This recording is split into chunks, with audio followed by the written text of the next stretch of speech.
G'day, g'day, comrade subscribers. So, as Jeremy pointed out in part 2 comment, you can tell the PAL computers, they've got a 6-pin DIN, which this one does here. So this must be my Aussie one. Don't know if it works. I can truly say these are rare. I certainly never saw any growing up. We had an Amstrad 464. I'm not saying that people didn't have them, but I never saw them in a store, never saw ads for them. But yeah, no doubt there's people out there who I wonder if that's who have them. I'm just looking. It's got 2 missing keycaps. The little hands there, they look a bit. They don't look too good, do they? But not to worry. I've got a spare keyboard, case, and power supply. Didn't have the actual computer, so whatever. So I'll be able to replace it up because this has got a bit of sun damage as well on it. Anyway, so yeah, let's open it up. Let's open it up. Let's open it up and have a look, maybe, or shall we try? Because it's it should have the TMS9928, I think, or is it the 9929? Either one of those. So the NTSC models have got the 9918 or 9918A VDP, video display processor. And the problem with those ones, well, not problem, but if you want RGB, is that they generate composite signal internally and they output a composite signal. Whereas the 9928 and the 9929, which this one should have, outputs YUV, so luminance and then blue and red difference. So and then from that you can generate an RGB. So like I said, I don't know if it works. I don't want to go through all the hassle of making a YUV cable. I do actually have a component YUV to USB converter box that I can use, but thinking what I might do is just try and get the luminance, the Y signal first, just to see if it's going to display something. And actually, while I'm on the topic of RGB, so I actually do have a bunch. I got these ages ago. I bought a whole bunch of them. TMS-RGB boards. So these go into the back of the 9928 or 9929 and give you RGB output. So if I wanted RGB, then I should be able to use one of these. Requires a bit of extra work because you've got to rewire the plug. And like I said, I've got a component to HDMI converter anyway, so I can just stick with component for now. So yeah, let's do that. I'll find the pinout, get the component signal. Actually, I might actually open it up because I do actually have a tester cable that I made up that I can just clip on. All right, let's open it up. So all the screws are done, so I think it's just, yeah, lift off. There we go.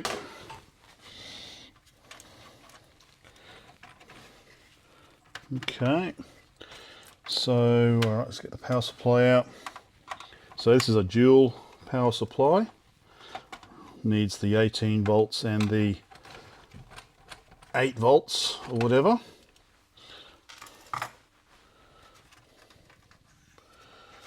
Yeah, unplug it, there we go, and that comes out.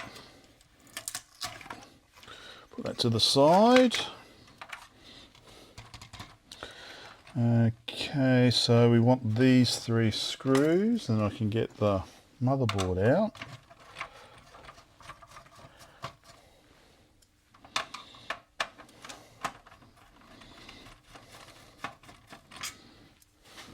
Okay.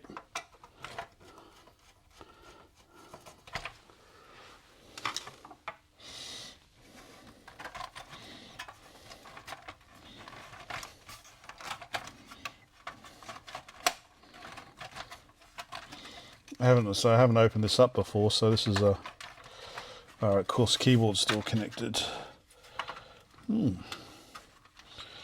So I've got enough, bit of rust there. I've got enough that I could actually, these are a bit loose, interesting. Okay, let's pull that to the side.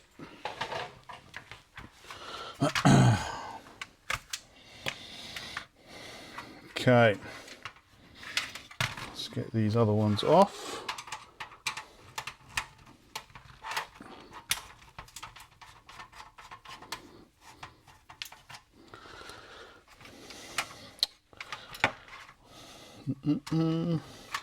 That one's quite loose anyway, I've got to hold the bolt, or hold the nut.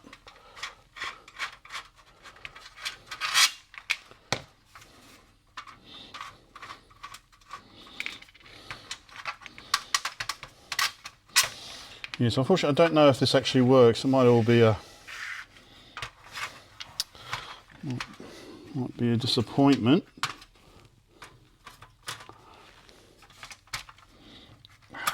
Okay, that's off. Pull these off.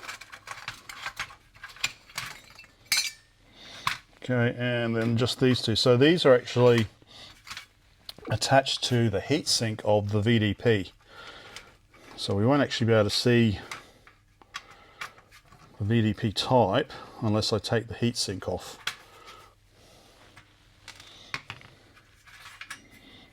Okay.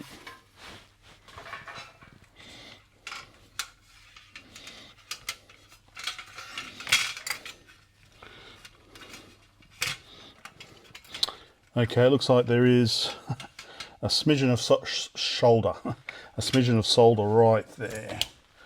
So I'll get rid of that. I think that's the only bit, and then I'll be able to open it up. But we can see here, so that's where the VDP is, which is actually socketed. 9901, not sure what that does. But here's the main processor, the 9900. See how big it is, massive. But I think it's, so I've got some socketed, I guess, RAM there. So I'm assuming that's the 16K for the VDP. I don't know, maybe that's the scratch pad RAM for the processor. That's basically it.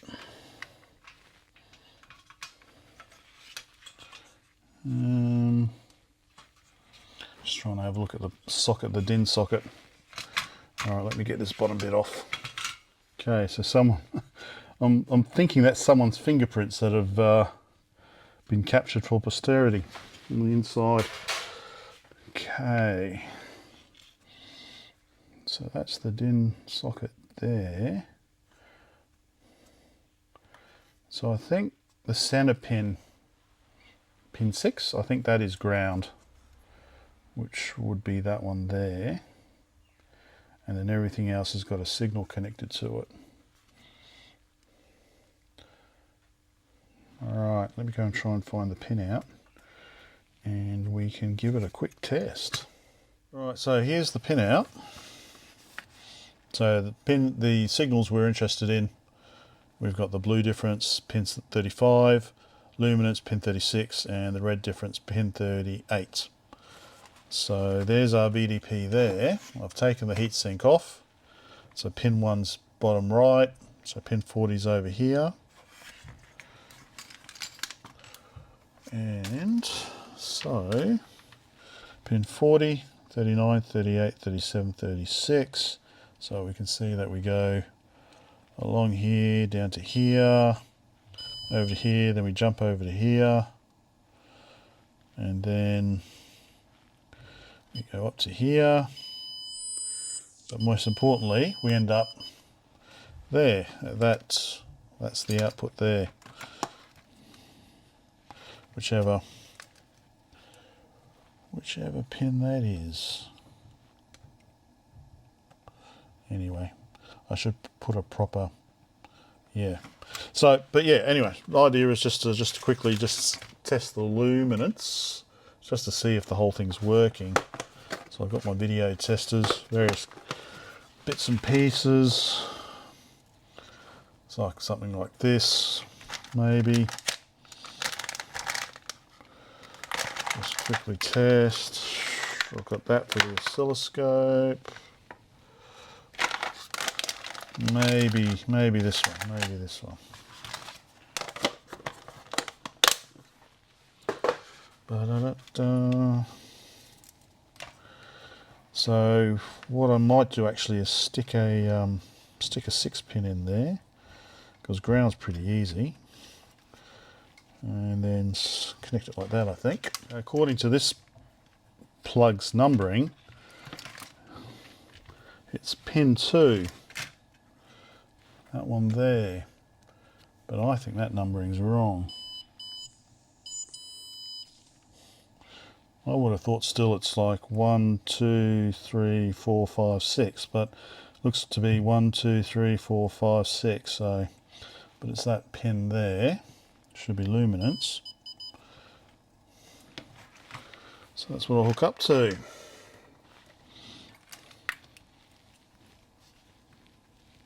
Just get it in like that. Make sure it's not touching anything else. Maybe I'll solder a wire onto it. Just very, very quickly and rough. I will make sure that's not touching anything else before I power on. Okay. Alright, here goes nothing. Power on. Actually, I noticed there is actually a power LED on the beige model, even though it's not shown to the outside world, which is interesting. Anyway, so power on. LED's on. Hey! It's working. AV PAL. Excellent. Black and white, obviously. Version 2.2. Yeah. Oh, that means I'm going to have to. Alright, I'm going to have to wire up now a proper cable. Okay. Excellent. Stop that. Okay. Oh, I'm just delaying, aren't I? Okay. I'll start wiring up a cable.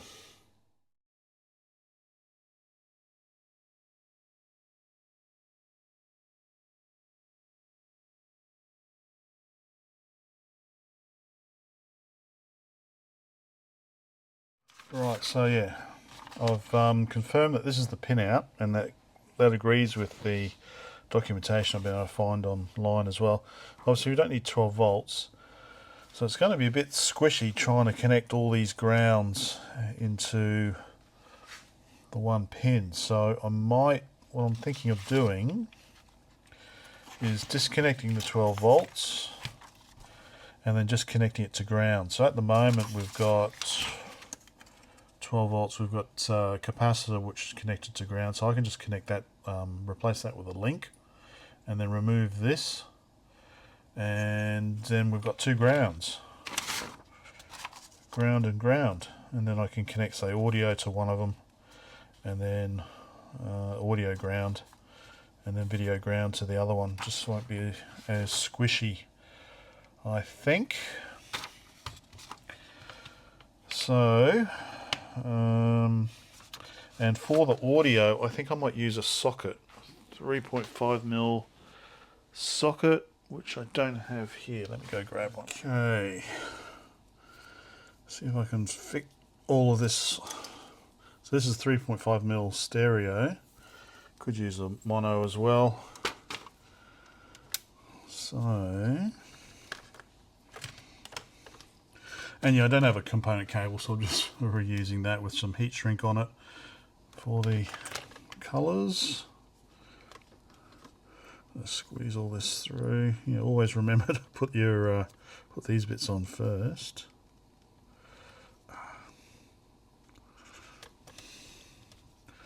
Alright, let me get all this ready. Okay, so I now have a video ground and an audio ground. They're all the same. Just put in a 0 ohm resistor there to connect it to ground. So this is the bit that came with this fancy 6-pin DIN plug, but it's way too tight for what I'm trying to do. It's just, oh, I can barely move it. So I'm just going to use some heat shrink instead, glued heat shrink. That should work out pretty nicely. So I'll chop some of that off. I can probably about that much. Okay. Oops. Put that on first. It's a bit easier. And put that bit on. Oh, a little tight. Oh yeah, it's still quite tight. I might have to buy some cheap 6-pin 6-pin DINs. Bloody hell. I have to. How annoying. Anyway, my problem, isn't it? Not your problem. Alright, I think that should be enough. So, tie those together because it's mono. And then we've got one for ground. And then we've got 3 grounds here. And then separate signals. Oh man. Anyway, alright, got to do it.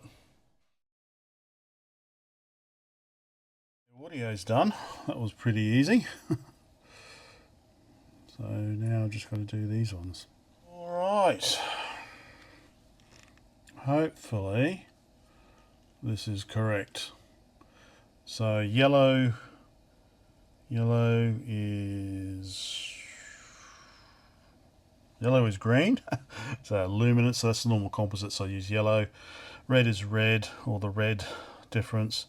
White is the blue difference. And then we've got ground, got those grounds all in the middle, and then we've got the audio there. So now, actually, oh god, what a mess. This is really, I shouldn't have put this on actually, I should have just maybe, oh well, let's see if it works anyway. I can always redo it. Cry, oh cry. Yeah, I definitely prefer to have a separate audio socket rather than try and squeeze everything in like that. So let's just see how we go.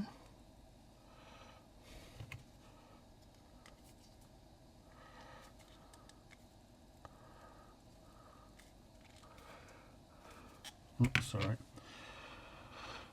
Okay, now that is supposed to screw into there, but oh god, it's tight. Oh, okay, that's not too bad.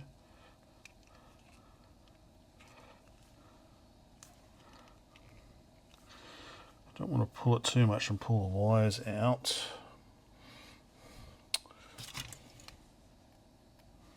Screwdriver, flathead.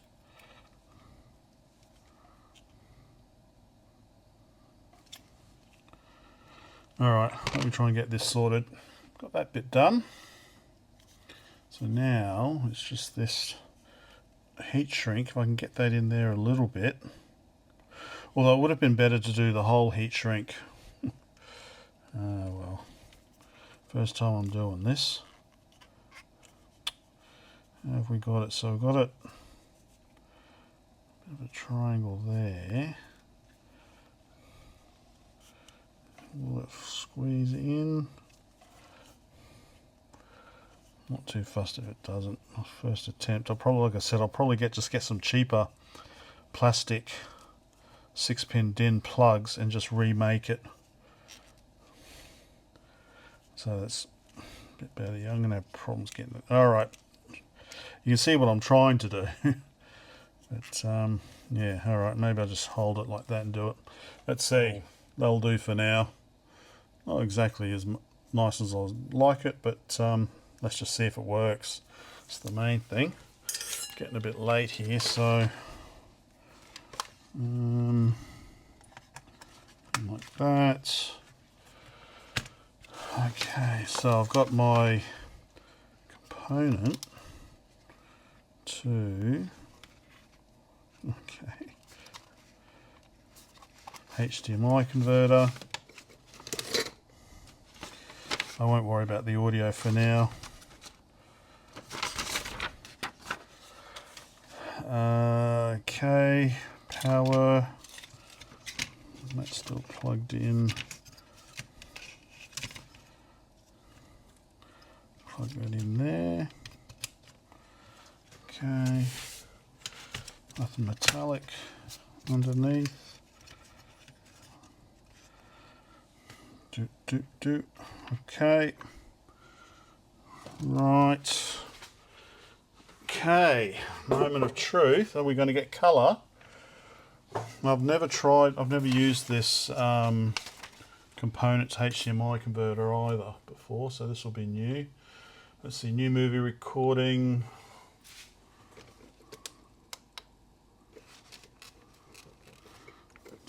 Oh, is it actually plugged in?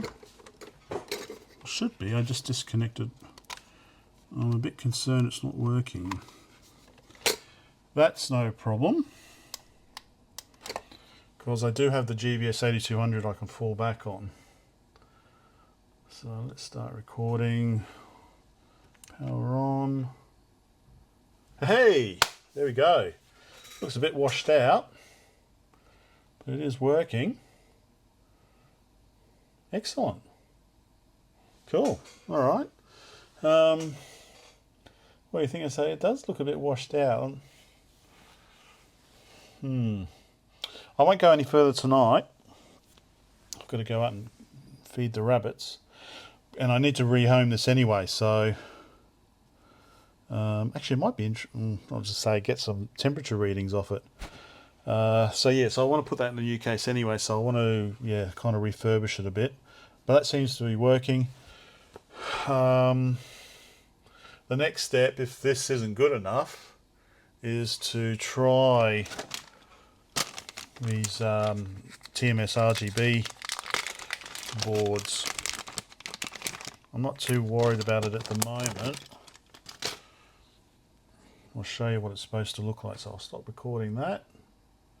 I could connect up. No, I won't worry about it. Orientation. Which way does it go? I think, okay, that's pin 1 up there. And that's pin 1 there. So I think basically it goes on, goes on like that. And then you solder. So obviously there we're soldering the YUV signals. And then from here we've got the RGB out, which what I could do is just maybe cut this wiring here. I don't know if I need to keep the resistors or not, but I could cut these tracks here. Although RGBS ground, and then audio. Yeah, so I should be able to reuse this. So if I cut these tracks and then just wire from here across to here, and then I could say wire it up same as the Amstrad CPC, because that's what the Amstrad CPC uses. So wire up the same way, if you think that's interesting. But at the moment it's working. I don't know if I want to push my luck, but yeah, maybe I'll just stick it back in the case, get it all up and running, run some software with it, and then look at maybe doing this later in a future video. Hopefully that was of some interest. Like I said, this is what I'm using here, just the component to HDMI to capture it. I should be able to use also this one here, the good old GBS8200 that I normally use. got component here, and then VGA out. So in that case, I would be capturing VGA to VGA to HDMI, HDMI to USB. But you should be able to use this as well, I guess. Okay, that's it. Time to go get the bunnies. Bye for now.